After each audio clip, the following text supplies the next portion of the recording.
Yes, there's a moment where he's talking about the meaning of prayer being beyond a conversation with God.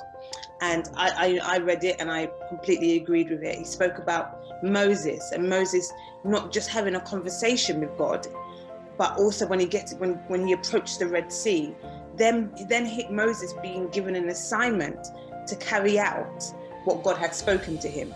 So the reason why this book is brilliant is because it extends beyond just the listening to the doing. It extends from us as Christians, which, let's be honest, there's even me, hands up to, we can sometimes hide under the shadow of prayer. I'm just praying on it. I'm waiting on God.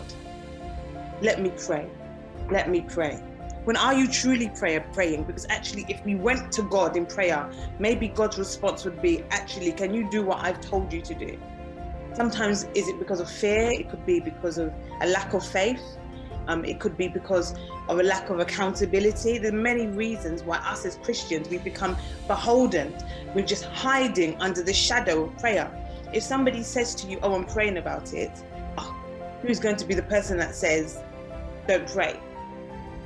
But actually, if we search our hearts today, and we search our real motives and intentions today, and I believe that this part of the book, about the meaning of prayer, which Tolu has given me to speak on, is about not just the sitting and the listening, which should not be undermined. You know, there's a lot of people equally running out without praying at all.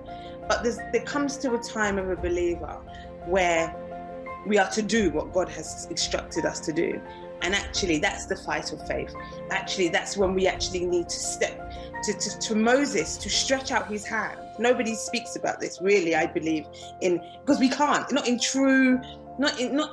with true passion.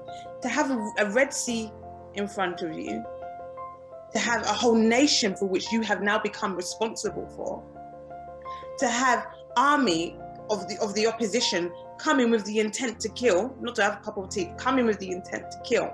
Now imagine at that time, the leader saying, I'm just waiting on God to pray. I'm just waiting to hear from God. Which person is going to turn around to that leader and say, now's the time that you want to wait on God. Now's the time that you want to quote and unquote pray. No, now's the time for you to believe what you prayed. Now's the time for us to believe the God that we pray to. Now's the time for us to act in the faith, believing that what God said he will do, he will do.